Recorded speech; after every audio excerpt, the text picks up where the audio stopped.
Good morning or good evening, depending on where you are. I'm delighted to be once again discussing with Changhua and Cary about COP26.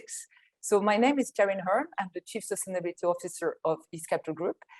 And we met a few days before COP26 together with Changhua and Cary.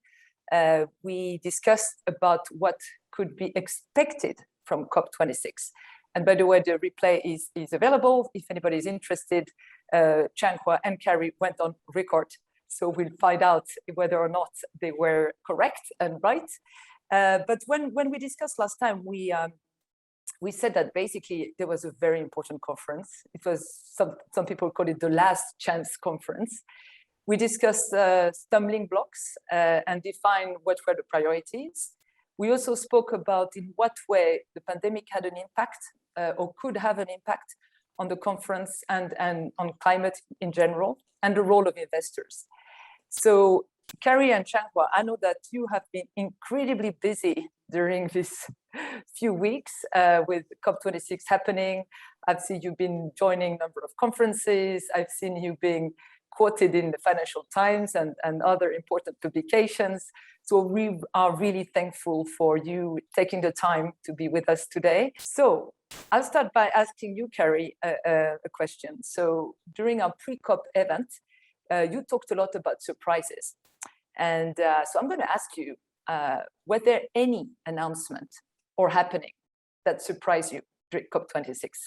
Yeah, thank you so much for having us again. The short answer is yes and no. I think that yes, there was one surprise, which was the US-China agreement, which I think we'll talk about a bit more later, which was fantastic to see. The other surprise, perhaps, was that there was less of a sort of desire of countries to work together. I think the pandemic has caused an increase of the trend already underway of isolation. And as a result, I think we came into COP with less of a sort of preconceived notion of how we might work together, share the burden. And so that was also a surprise because we've had plenty of time to prepare.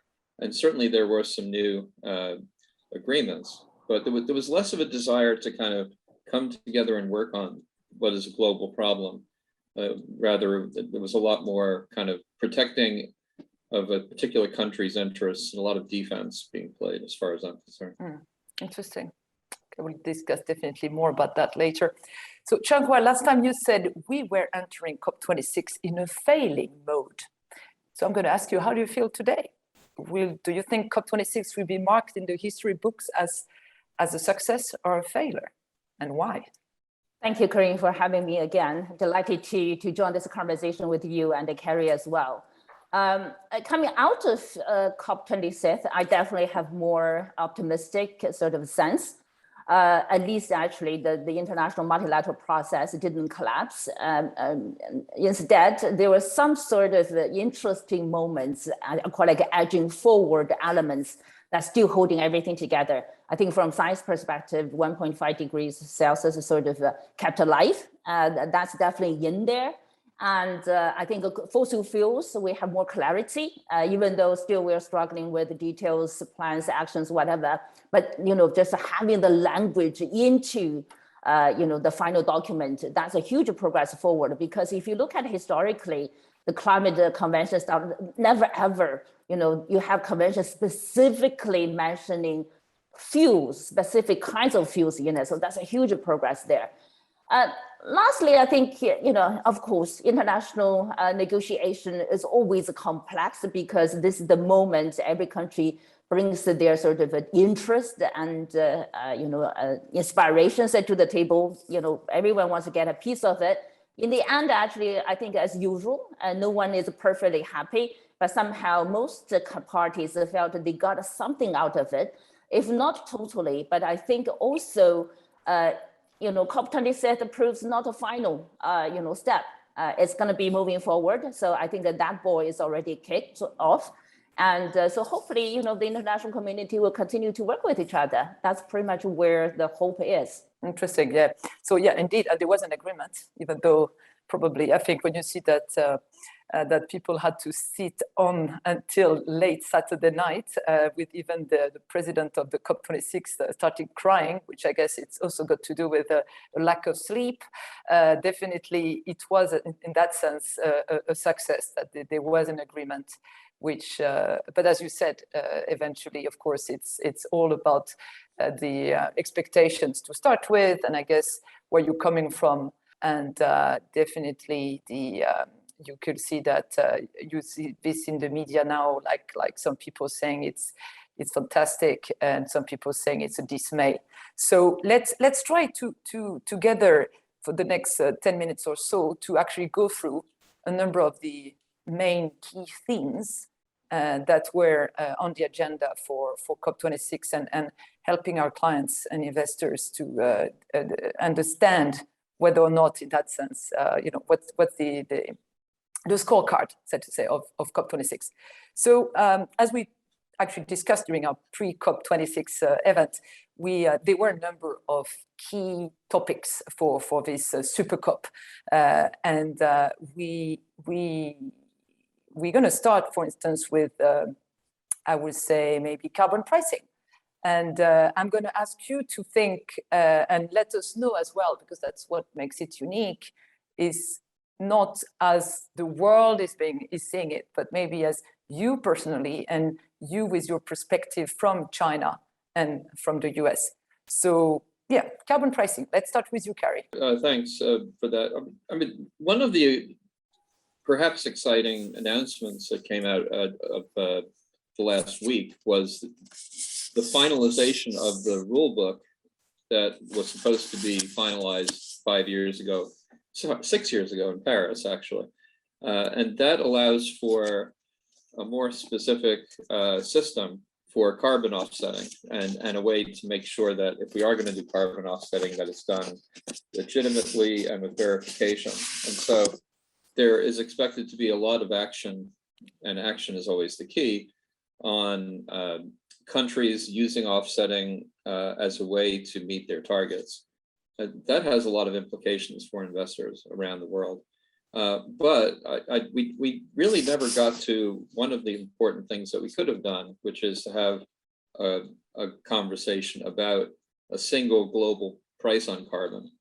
That didn't even get started. So, and the challenge from a US perspective is to avoid the perhaps what might be called the Australia trap, where the Australian government quite some time ago put a carbon price in place, got voted out of office, and to this day, the attitude in Australia about climate change is not great. So there are dangers to putting a carbon price in place in isolation, and so we haven't had the conversation about a single global carbon price that could allow us to make a meaningful difference.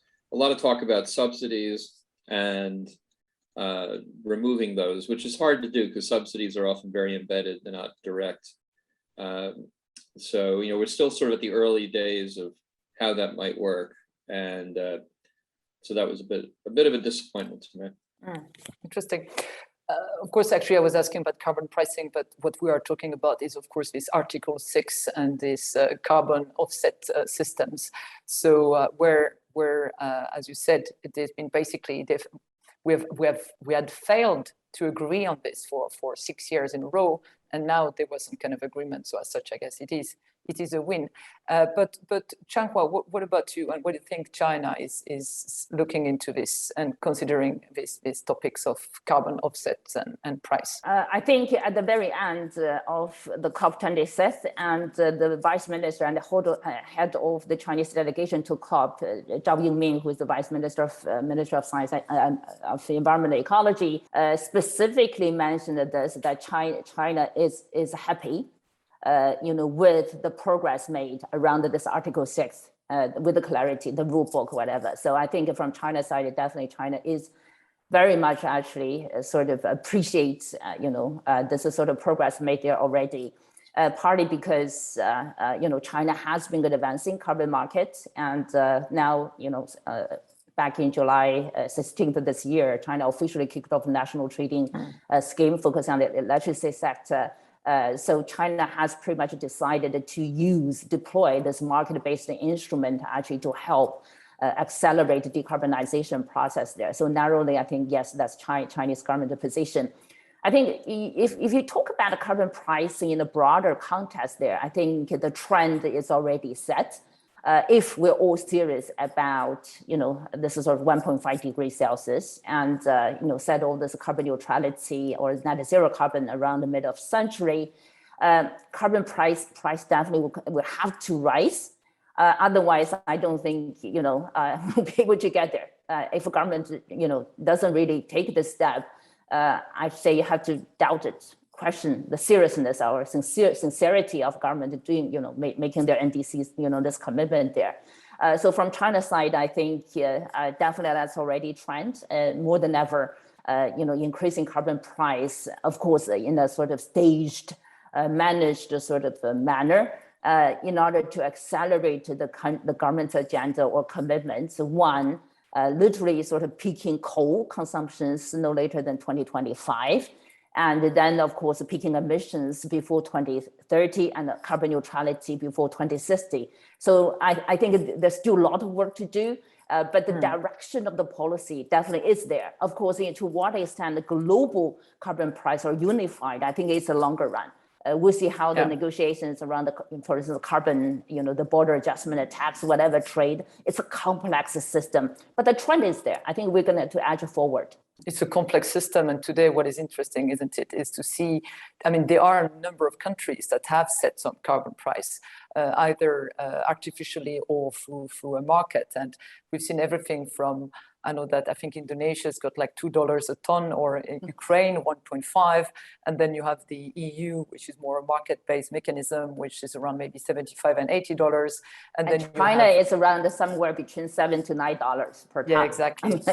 Today. Yeah, exactly. Not so seen as being insufficient, but also you have companies which, when we are investing, we speak to companies which some of them are already putting like much higher prices into their system for their own models, to say, for instance, to assess new investments. And so definitely something very, very important for COP26, again, that they agreed. So one of the reasons why Article 6, if I am not mistaken, it was important, it was that it was also a way to create a mechanism to finance the transition to a greener economies and also to support climate change adaptation. So basically financing the fact that whatever, we do, climate change is upon us and is already costing a lot of money, and especially in developing countries. And the Article 6 and the offsetting mechanism is supposed to spur, basically financing for these countries. So let's talk about the second important topic of COP26, which was about climate finance. So we stay with you, maybe, Changhua, and you can tell us what were your impressions on what was agreed and discussed during COP26. This probably remains one of the biggest failures. And so there were a lot of expectations that somehow COP26 would have sort of made the progress, but we knew actually getting into COP26 and there was no way, this $100 billion would be delivered, every year delivered at this COP. And so a couple of progress forward. One, I think this $100 billion every year, we were not looking to 2023. So they're at least their timeline, so we'll see. Secondly, I think, of course, this is not adequate, right? In the negotiation process, developed countries need to chip in more funding, which is a difficult conversation domestically in many ways for those countries. But somehow around, say, rather than just every year, $100 billion, and now, globally thinking about 5 years, by 2025, the total $500 billion. So there's still that. Then, of course, there's a longer conversation about to see what will happen after 2025. So there's a sort of longer conversation there, and we haven't made a progress there. Another element is really around the adaptation finance. And so I think there's a progress, we should be say, at least there's a doubling, right? And so between 2019 and 2025, at least the developed countries agreed that they would double. So theoretically from about $20 billion every year to $40 billion. So that's a little bit of progress there. the most difficult part actually around the money actually is this loss and damage. And I think somehow this is a surprisingly sort of unified sort of voices from developing countries. Basically, this is a concept, new emerging concept around the climate reparation because disasters are happening, right? So besides adaptation, mitigation, now this loss and damage thing is really sort of talked a lot actually, but somehow the final version, there's a compromise and not without adequate sort of commitment or clarity, but somehow it's inserted in there. So there will be continued effort around, gathering data evidence. Hopefully down the road, there will be more clarity, in the Paris Agreement. So we'll see. Yeah, so they promised a dialogue, but they actually rejected specifics. Specifics, yeah. And India was saying we want $1 trillion. Is China requesting a specific amount because of for this, getting help from developed countries? No, the championing actually, this particular loss and damage matter is G77 plus China. So they're the G77, yeah. So China is a sort of a tightly, in that pact there, so that you hear repeatedly G77 plus China, and that's the sort of pack, sort of leading this conversation at a COP. And so I think this one major disappointment expressed by G77 plus China and many specific countries, because just say not clarity there, right? That's not happening now. But somehow there are specific proposals. I think the Chinese government also expressed a disappointment, basically saying, look, we submitted all those specific proposals, but they are not really fully considered or included. But as I said, there's sort of a little bit compromise there. So at least it's not dead. But when actually the money will be sort of put on the table, we'll see. We see. Yeah. So, Cary, you talk about climate finance. Of course, it's not only about countries, but also private market participants. So, do you have any insights to share with us on what you think was the most important decision there? Yeah, absolutely. The rounding up by Mark Carney of $130 trillion of commitments of climate finance was an interesting announcement. Of course, and it kind of has nothing to do with COP26, right? You can just get investors together to make an announcement at any time. COP26 is supposed to be about countries coming together. Based on the previous conversation, I did give a talk during COP26. For me, the COP mechanism is the wrong mechanism for solving climate change. And I say that because when you look at what we need to do, we need companies to do everything they can do. We need investors to be all in on climate change and other issues. And we need a consensus of people. People misunderstand China. China listens to its people. The opinions of the people of China are important. Same here in the US, where whatever John Kerry and his team negotiated might get overturned in the next election or two.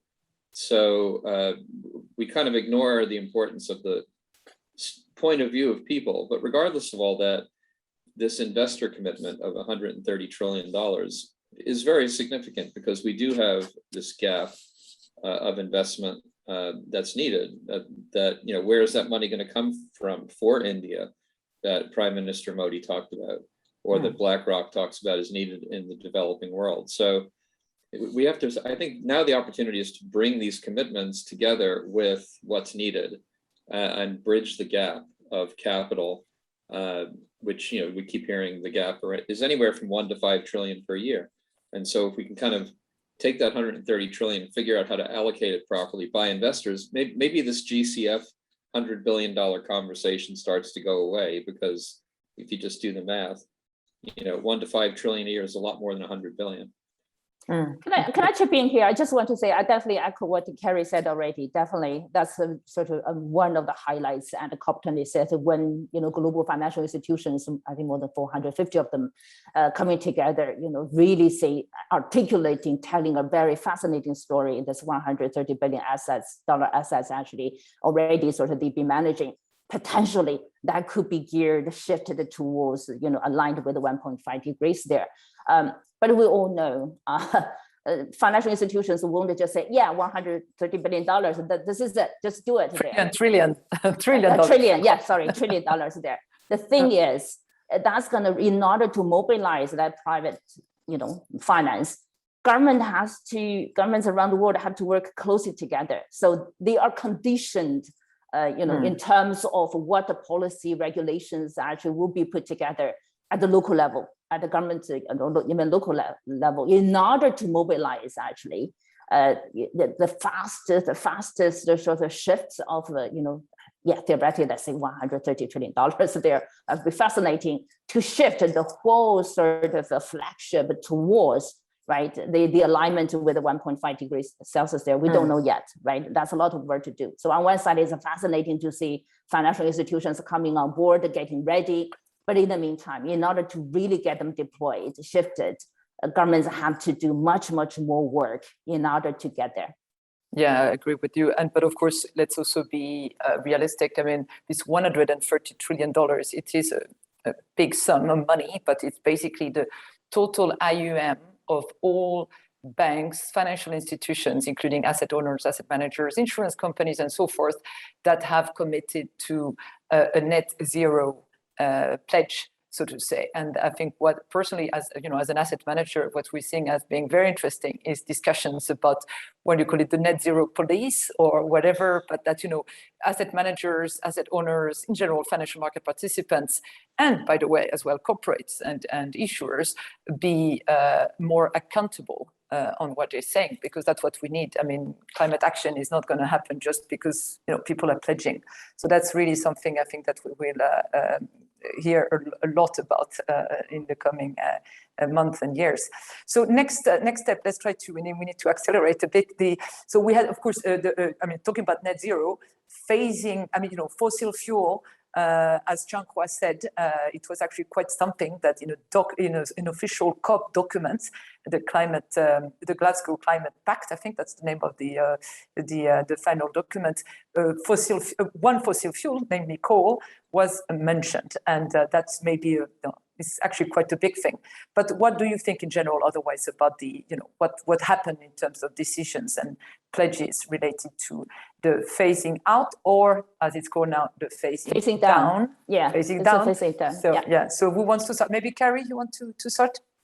Yeah, I'll be brief.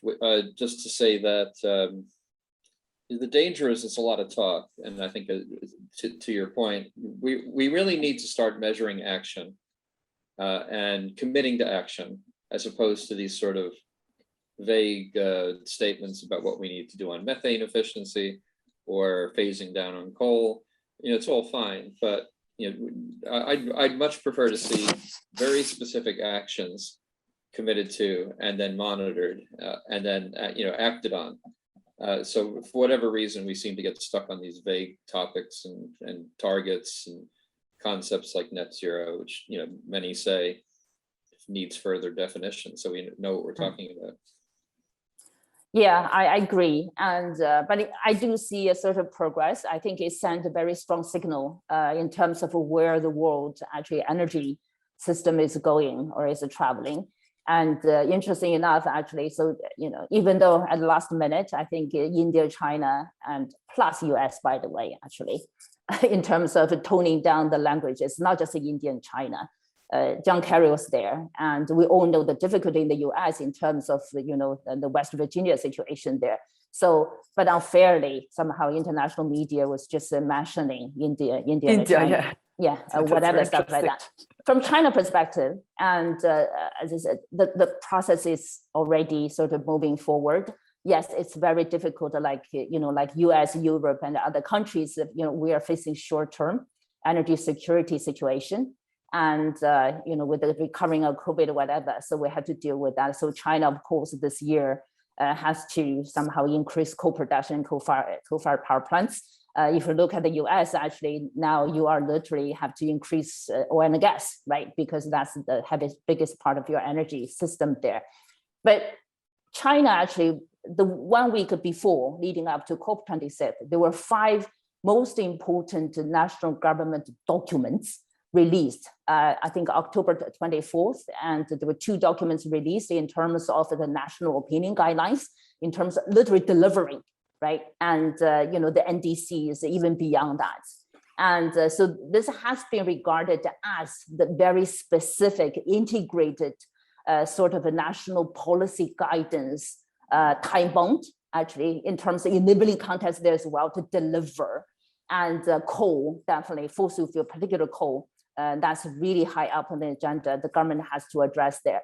So, from China perspective, it doesn't matter whether the language is said, but I think, face down rather than face out, there is a large extent the fairness issue, equity issues there. You have to take into consideration from energy security perspective, particularly short term, actually, for China and India and some other countries there. But the direction in China basically pretty set solid already, right? And so China would do it anyway. So from China perspective, I feel more confident. I think this dramatic national energy system transition, shifting away from coal-centered towards non-fossil fuel-centered, that's already the only direction to go, basically. Absolutely. It's interesting because we do hope eventually that China will do the same. I mean, they have this track record of under-promising and over-delivering. And we do hope that it will be the case as well for fossil fuel. Okay, so there were, there's so many other issues we could have discussed. I would have maybe loved to hear you comment on if you saw anything in terms of technological innovation or also nature-based solutions. But there is one other important topic that I want to take some time to discuss, because we have this unique possibility with somebody from China and somebody from the US to discuss about this announcement, which was basically heralded as a surprise and as what maybe saved COP26, which was the cooperation between China and the US on climate. So I don't know who wants to start. Maybe Cary, you want to start. What do you think about it? Yeah, I just thought it was fantastic. Our 7th book was on encouraging better US-China relations for solving sustainability challenges. I'm personally confused why we didn't do that for the pandemic. We have this sort of vaccine development and innovations in general should be shared. When here in the US we have $30 billion or more going towards climate tech VC. Who's figuring out how to bring those solutions to the developing world? So for me, it's been paramount to try to encourage the US and China and other countries in the developing world to work together, specifically as pertains to climate solutions. And so for me, that was the best part of COP26, very exciting, and hopefully the basis for a better relationship in general. The previous administration had degraded the relationship. I think the Biden team sometimes not only with China though, not only with China anyway. So. Well, exactly, and yeah, I think there was a lot of strong arming of countries to go along, and I think Australia regrets going along at this point in some ways. But yeah, the Biden team has continued that rhetoric. I would say arguably for political reasons, anticipating the next election. But hopefully, this US-China climate pact can be the foundation for a better relationship. We can get back to China and the US being 1 and 1A again, the world's 2 biggest economies working together to solve the world's biggest problem, climate change. Yeah, absolutely. Well, what's your take? From China perspective, let me put a couple of ways of thinking. I think the media definitely said it's a surprise. Some people even said shocked. From my perspective, I think, yes, it's a good surprise in terms of timing, right? And so the 2 countries' governments decided to announce it, this sort of bilateral, a Glasgow climate declaration, the word is used basically, of enhanced climate actions there. It's fascinating, definitely added sort of a boost to COP26. I wouldn't say this is saved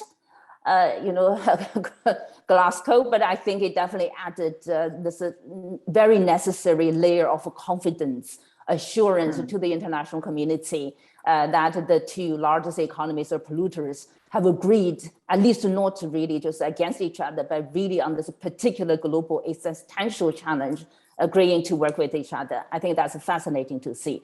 By saying that, I think, to be fair, climate change is not a bilateral issue, right? This is a global issue.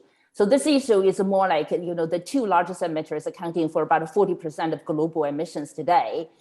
They need to somehow to take on their responsibilities, to be very proactively to be part of the solution, rather than being stuck in the narrow-minded sort of contention or rivalries, or, sort of fierce competition situations there. So that's the sort of progress forward. If you look at content part, honestly, I think it's pretty much stuck in the current sort of US-China bilateral relationship.